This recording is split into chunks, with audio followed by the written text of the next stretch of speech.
Okay, let's get started. Hi, my name is Dr. Matt Zakreski, and if you're watching this, we are here to talk about executive functioning. This talk is called Carrying Water in a Colander, Managing Executive Dysfunction. So I'm going to start with a story. So several years ago, I was doing a conference and we were doing a trivia game. One of my favorite things to do with really bright and neurodivergent kids because it helps them show their strength. And I was asking a question. I didn't know one of the kids in the back of the room had gone to the bathroom. So he asked the atomic weight of uranium. And while everybody was scratching their heads trying to remember the atomic weight of uranium, this happens. So we have this kid come tearing out of the bathroom with his pants around his ankles to sprint into the middle of the ballroom and yell before God and country, the atomic weight of uranium is. And I mean, the room cracked up and he was a good sport about it. But I remember thinking to myself, like, if if we talk about executive functioning, we often see it fail in the most dramatic things. Sometimes it's, I forgot my homework, or I didn't know we had a test today, or what do you mean there was a field trip form? And sometimes it's you get so overwhelmed by what's going on around you that you sprint out of the bathroom with your pants around your ankles. We made him go back and wash his hands, by the way. So when we talk about the executive function, we have to talk about my favorite part of the brain, the prefrontal cortex, right here in the front of your head. Now, the prefrontal cortex is all about executive functioning skills.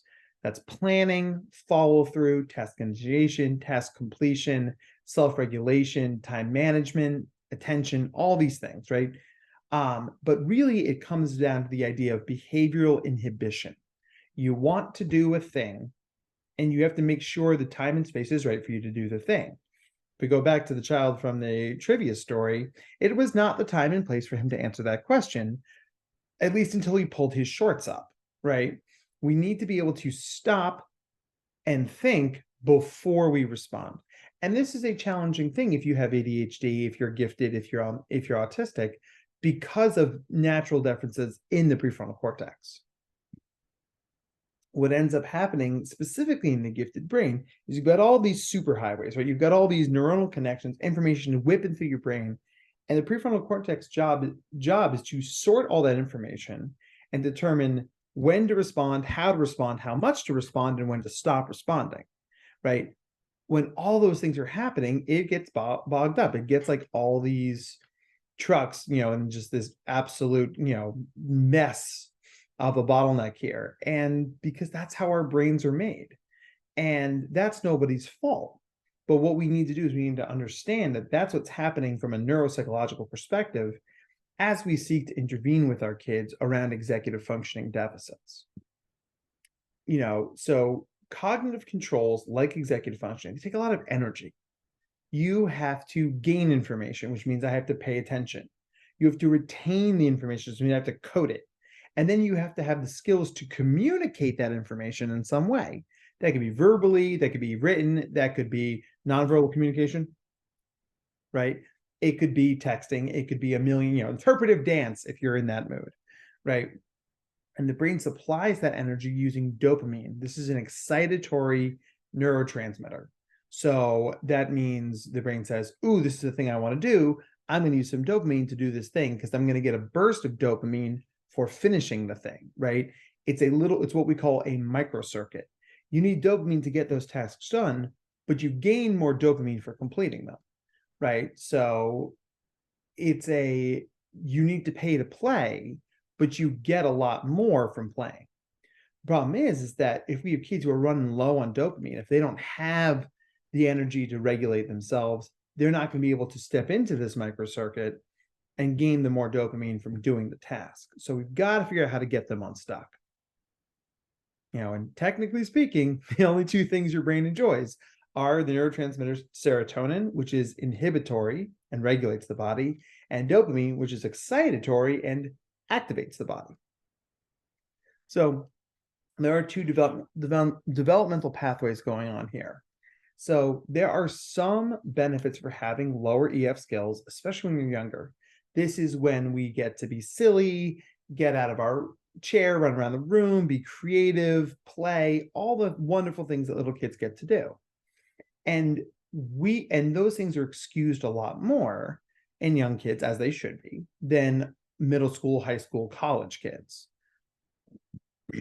And what we want to do is teach kids self-regulatory skills as they go along, so they continue to have that good fit environment. The single biggest predictor of a child having major executive dysfunction is the fit with their environment, because you can have a brain that doesn't help you follow typical rules, but if you're in an environment that says, what are the rules? Who cares about the rules? Then you can do really well. I work with a school up in Ontario, Canada called Revel Academy, and they do this amazingly. The whole building is just a giant workspace. So if you're someone who's walking by and you see the art room, you're like, oh yeah, I need to work on my art project. You dip in there for a little while to do a little art. That's supporting executive functioning deficits in a way that's organic and natural. Whereas, and if you put that kid in sort of a traditional school system, it's like, well, you can't do art till it's art time, Johnny. And Johnny's like, oh, but I want to do art right now, and I don't want to do whatever the thing is you want me to do. And then we have conflict. Now, the prefrontal cortex, or the PFC, matures differently over time. It matures in neurotypical kids somewhere between 18 and 25, right? This explains a lot of the things we all did in college. No comment necessary. In neurodivergent kids, so ADHD, dyslexia, giftedness, and autism, among others, the prefrontal cortex isn't going to fully mature till somewhere between 25 and 30. So we're talking about adding in almost another decade of maturation. So you're going to see these kids really sort of lagging behind some of their peers, which of course makes them stressed out and can weaken self-esteem and performance. You have this wonderful little GIF chart here, which is the prefrontal cortex, is taking its sweet time to evolve, while the limbic system, the emotional system of our brain, is like up and at 'em, ready to go. So ADHD is attention deficit hyperactivity disorder. It's a neurodevelopmental pattern of dysfunction and underperformance in the prefrontal cortex. And there are 3 types. There are inattentive type, which is sort of lost in your thoughts, head in the clouds, your sort of traditional absent-minded professor, like, oh, I got to class and I forgot my backpack, that sort of thing. Hyperactive ADHD is, I think a lot of what people understand. It's the out of your seat, running around the classroom, flipping pencils across the room, can't sit still, shouting out, right? And then you can have combined type, where you have a little bit of column A, a little bit of column B.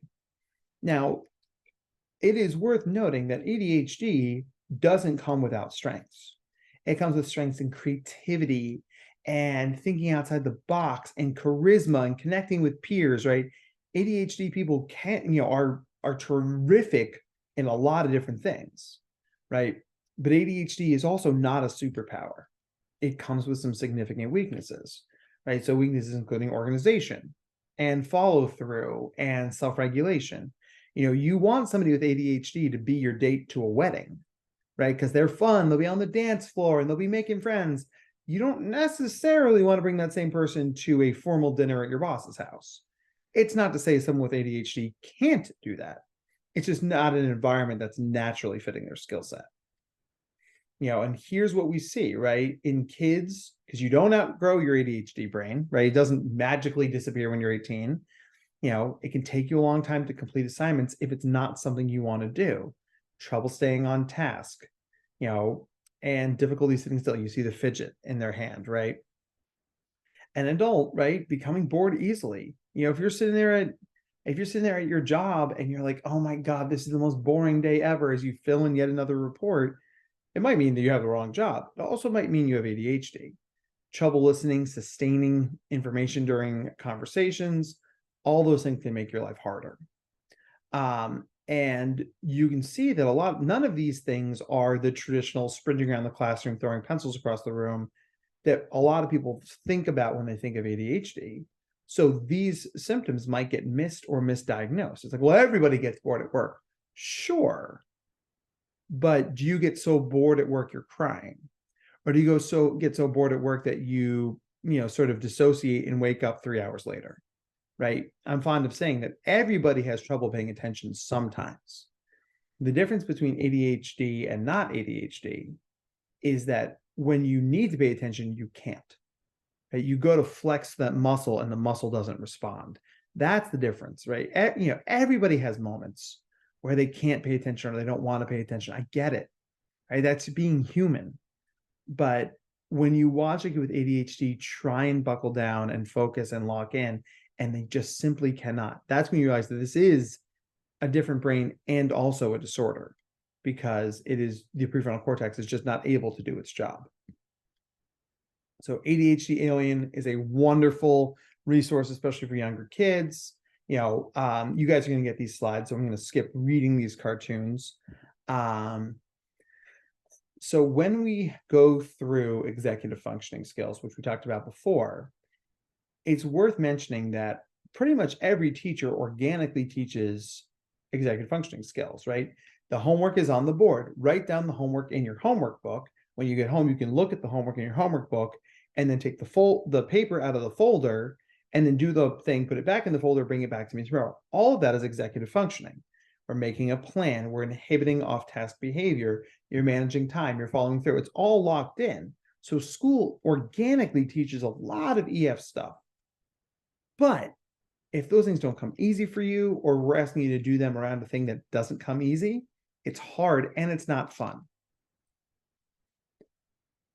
So let's start a conversation of building EF skills, that there are 3 levels. So you can have problems starting, right? Beginning a task. You can have problems sustaining, continuing to go with that task, and stopping, or what we call task switching, right? So it's time, I'm done playing on my phone. It's not time for dinner, right? I'm stopping a task to start another task. Now, normally when I'm in person, I would do this. I'd grab a volunteer from the audience, but just to demo this for this video, take a look at my thumb, right? Start looking at my thumb. And then when you get bored, clock how long it took you to get bored and stop looking at my thumb. I'll give you a few seconds. Now, if any of you made it that long, I'd be very impressed, because this is not an exciting task, right? I'm asking you, but you did the first part, you started it, you struggled with the middle part, which is where most people struggle with ADHD, is the sustaining focus, and then stopping. It's like, oh, thank God I don't have to do this anymore. But somebody can struggle with any one of those things. It's also worth noting that a lot of people use the terms ADHD and executive dysfunctioning interchangeably. And executive dysfunction can come from anywhere. It's actually impacted in basically every mental health condition. So executive dysfunction can come from a brain injury. If you've ever had a concussion, that sort of brain fog, not knowing where you are, that's executive functioning. Migraines as well. Anxiety makes it harder to sustain focus because there's a million things competing for your attention. Depression saps your energy. It's harder to get that dopamine microcircuit if your brain is drained of energy. And trauma also impacts someone's ability to self-regulate and thus sustain focus in a classroom. So just because we see executive functioning deficits doesn't mean it's necessarily ADHD. ADHD fits on our broader neurodiversity circle, everything from autism to giftedness to OCD to developmental disabilities. Many of these things come with executive functioning deficits due to developmental differences in the prefrontal cortex. So now it's funny, if you punch this into Google or YouTube, you'll see people offering ADHD cures, right? This is the one thing that's going to work. And I'm going to tell you this as a mental health professional, the vast, vast, vast majority of them are snake oil salesmen. They're not actually telling you a thing, because there's a lot of good strategies out there for ADHD, and none of them are going to work all the time based on the way the brain works. You need to have a deep box of tools and stuff you can go to, but other stuff you can move to if you have to. One such thing is making a plan. And I can hear all you out there in virtual land rolling your eyes, because it's like, hell yeah, make a plan. I've never heard that before, Dr. Matt. Gee, What are you going to tell me next? To try and buy a planner? I know, right? But we start with the basic concrete stuff and build up to more abstract tasks. So we engage the kid in developing their own solutions. What works for you? You have a lot more trouble doing math homework than you do playing Minecraft. So tell me, what is it about Minecraft that works for you? Can we use Minecraft to motivate you to do math? What resources can we provide for you here? And that works for school. It works for home, right? We can do soccer, Boy Scouts. What can you commit to? What are you willing to try to do? Kids will want to jump in like, I'm going to never not pay attention ever again. It's like, well, that's not really possible. Nobody pays attention all the time.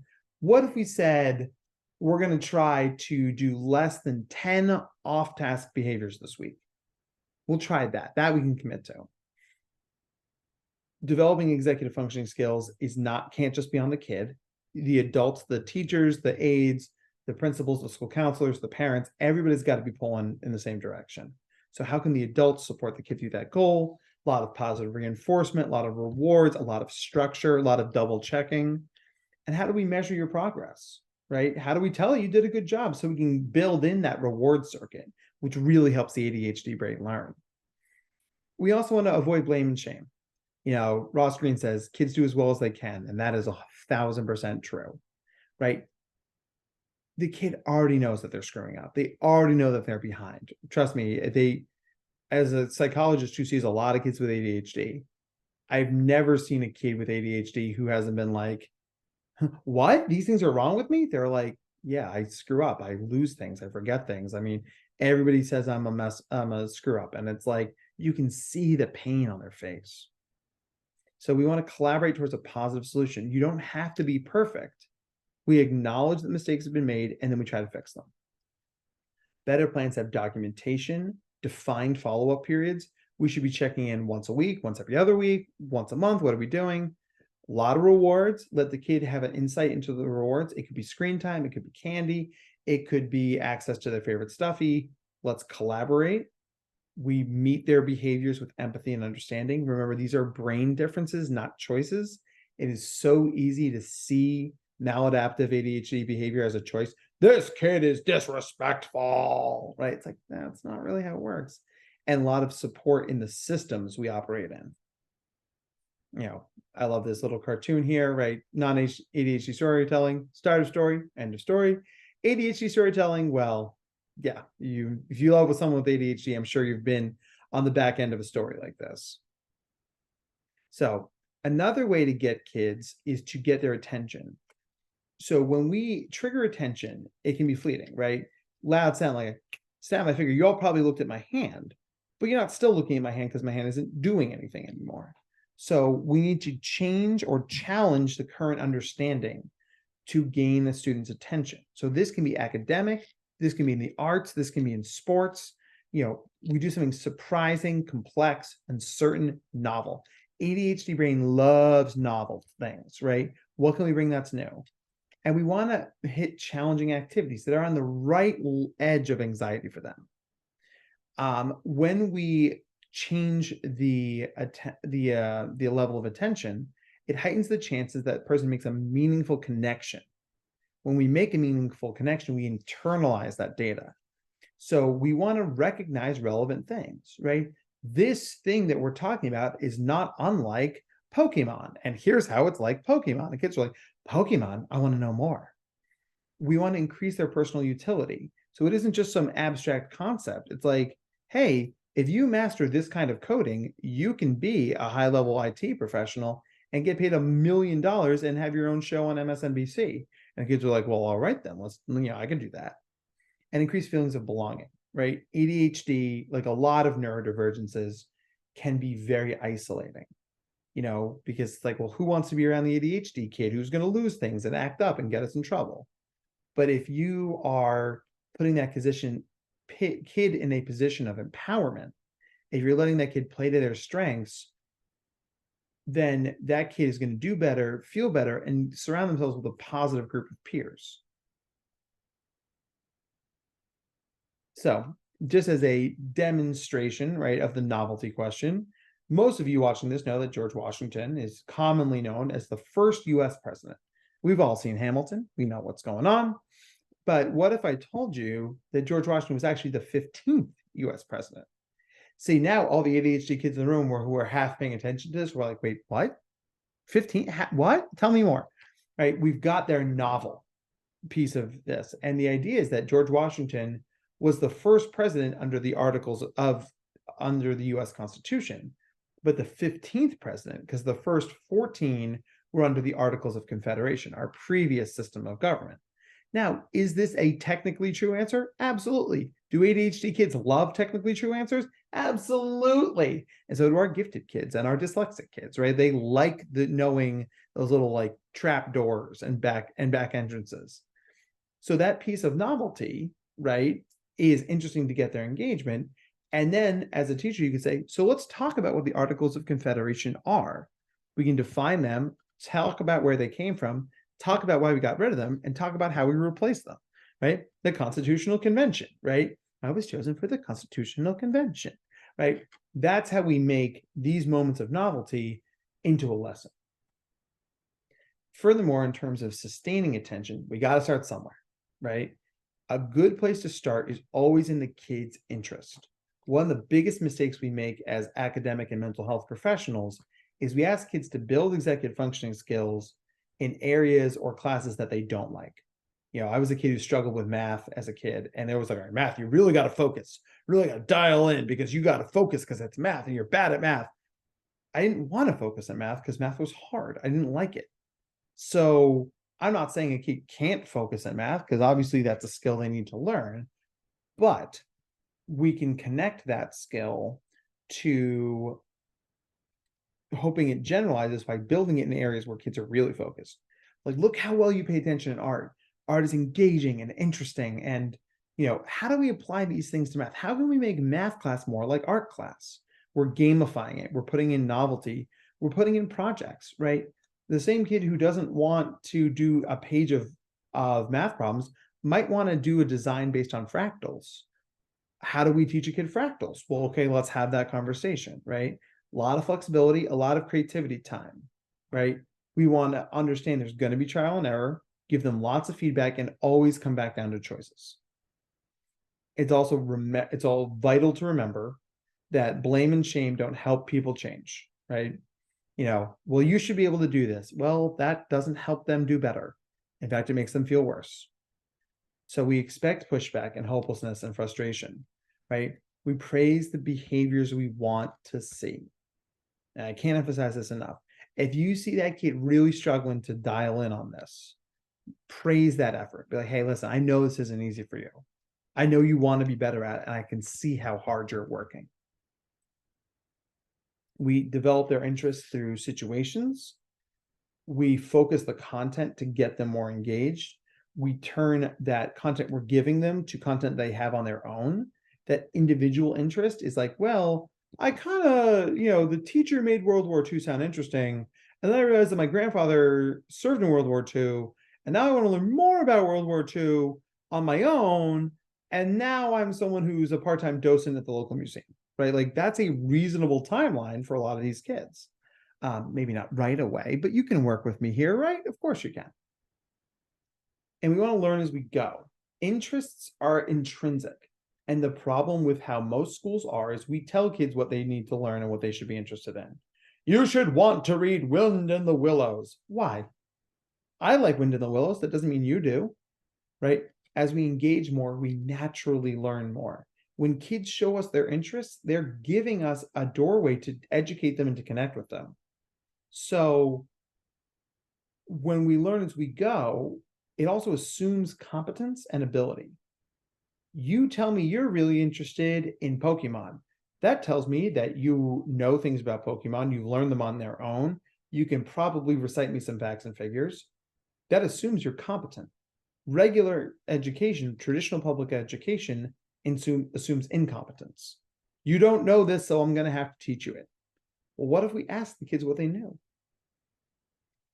To level up, we have to build the skills, social and emotional skills, but also research skills, learning skills, how to learn, how to study, how to get more information. You can't send a kid into an interview situation having never taught them how to interview somebody. And demonstration, how do you demonstrate your knowledge, right? That is the pay to play in education.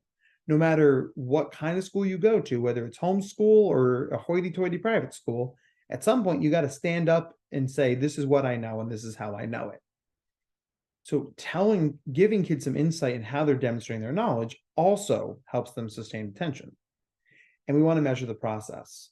The example I often give to kids, the reason Einstein is on this particular slide, is when Einstein published the theory of relativity, he knew the physics, he didn't know the math. He knew that he'd have about a year to learn the math, so then he could show his work to his colleagues who were going to grill him on the math. So if he had waited to learn the math to then publish the theory of relativity, you could make an argument that Western civilization would be very different. We might not know Einstein's name the way we do right now. So, by following his interest in physics, he then connected with people who could teach him the math he needed to back up the physics.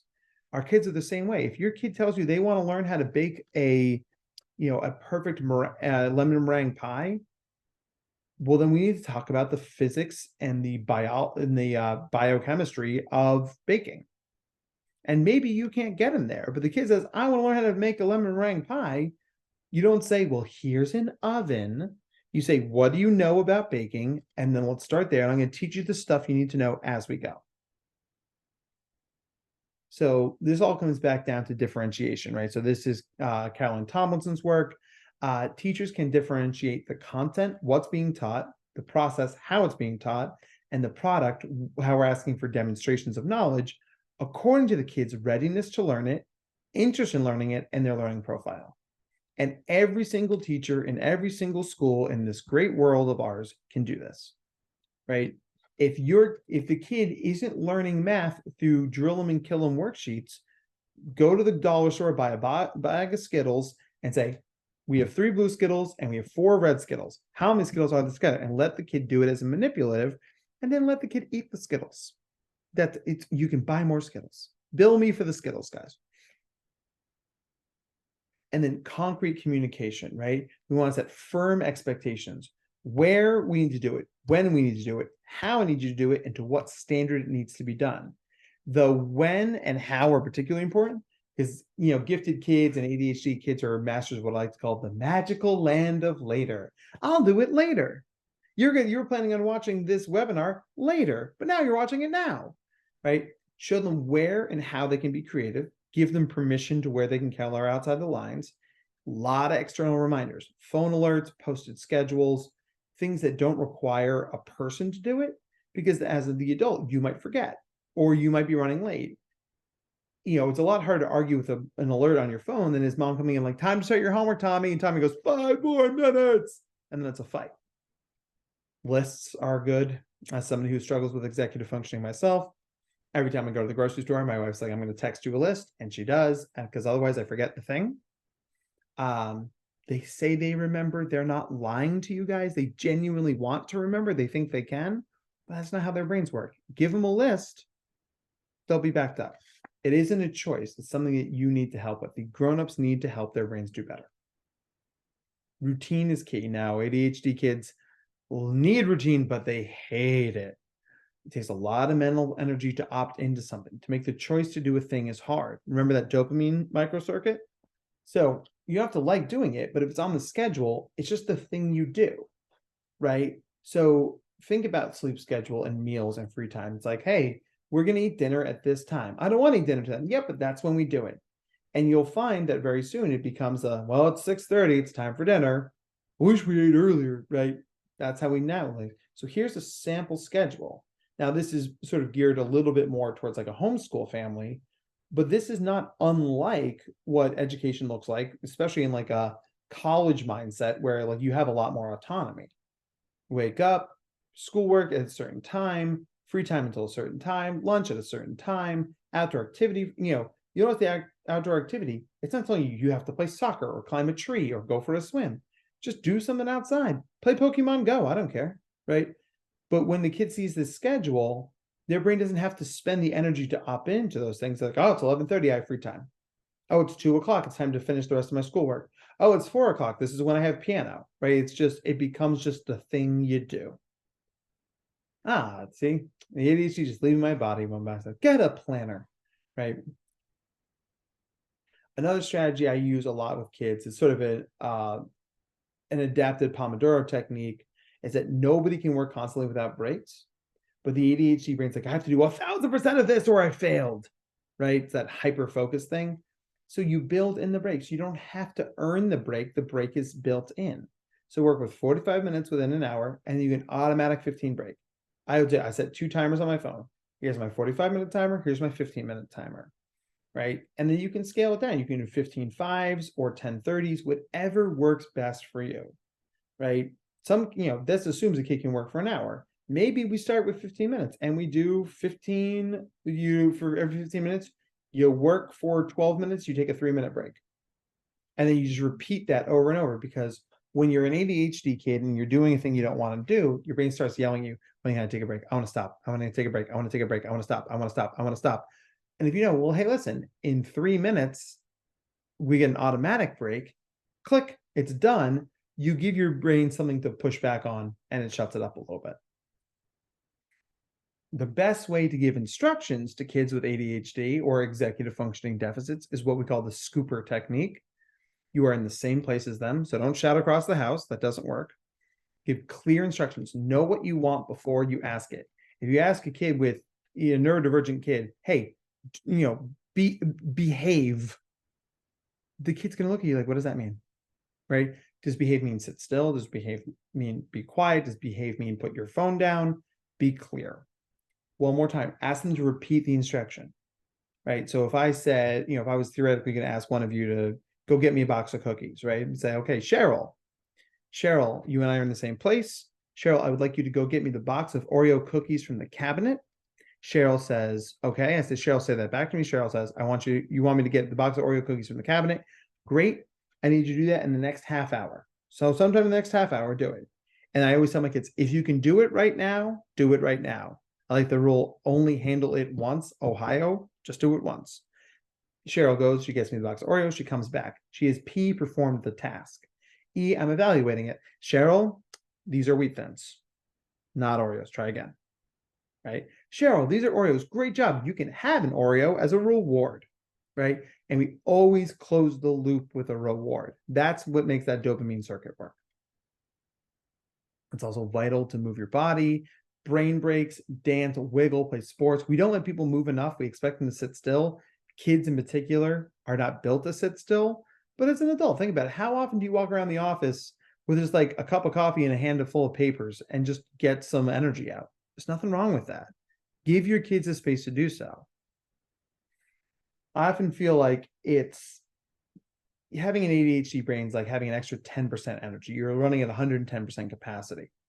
So letting the person burn off that extra energy has huge benefit. So listen to music, no music videos though, it's too stimulating, but like have some music on in the background, doodle while they're taking notes, have a fidget toy. I've been fidgeting with this weird little zip tie the entire time I've been talking to you because it's helping me burn off that extra energy. Any rote behavior, doing laundry, washing dishes, putting things away, something that you can sort of set your brain on neutral and just let it go. As a general rule, visual stimuli increase the stimulation, so they're less helpful. So if you walk into your kid's kindergarten class and your kid has ADHD and there's like a zillion posters on the wall, we might want to talk about taking some of those down. Last but not least, the idea here is that your kids are not lazy, right? Lazy doesn't exist.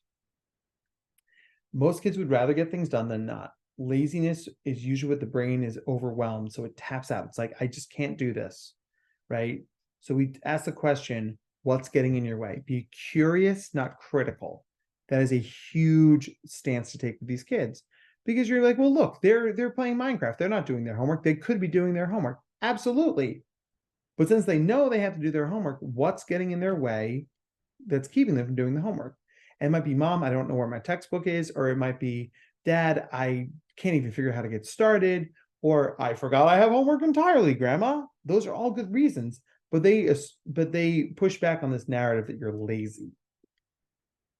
And we want to set expectations. This is hard. It's hard for kids, it's hard for adults, right? We learn about the stuff, share this PowerPoint with your teachers, with your coworkers, with your family, whatever, whoever needs to know. And nobody chooses to act this way. I mean, you watch a kid with executive functioning skills try to find their keys and just look at them and think, who would choose to feel this way? Nobody would, right? A lot of communication. One of my favorite strategies here is to have a board box or a board bag and have the kid bring to class a box or a bag that has preferred fidgets in there, right? Quietish activities. So we're talking like Rubik's cubes, Sudoku books, word searches, right? That way, when the kid finishes their work early or they're stuck, they can reach down, get the board box, fiddle with that stuff, and help get their brain unstuck, right? It's a tangible, deliverable, autonomous coping strategy. Because then the kid doesn't have to raise their hand, like, can I go see the counselor? Or can I go have a fidget? Or can I? They're empowered to use this box their own. Idle hands lead to fidgety students. Fidgety students have more behaviors. And as a teacher or a parent, you're going to spend more time regulating them than teaching them. So there's lots of takeaways from this. I hope that your executive functioning is not too taxed for having gone this. We're almost at the end. It's very much part of neurodivergence, whether that's biological, ADHD, autism, giftedness, or acquired traumatic brain injury. Executive function dysfunction is not a choice. Nobody chooses to struggle this much. Differentiation makes things more accessible. It's more likely to get kids engaged and keep them engaged. Dopamine's your friend, so lots of rewards, lots of reward circuits, positive reinforcement. You're going to develop your EF skills best in areas of interest and enlightenment and engagement. Start with a survey. What does your kid like? What is your kid okay with? And what does your kid hate? And steer the things they like. Lots of resources for kids here. ADHD Ask, actually, and ADHD Alien. A couple really great TED Talks on ADHD. I love the YouTube channel How to ADHD. She's incredible. And some resources for parents and teachers here. Once again, you guys are going to get these slides. And here's how you track me down, right? I love this cartoon when you have to do a high executive functioning task with low dopamine reward. Instead of this is fine, this is unbearable. And that's how it feels. It's not to say they can't do it, but how do we make that easier? My goodness. So yes, I hope our paths cross again in person someday. Thank you for your time and attention. Go give yourself a reward, a cookie, a cup of coffee, whatever works for you. But you guys have been wonderful. Thank you for your time, and we'll talk again soon. Take care.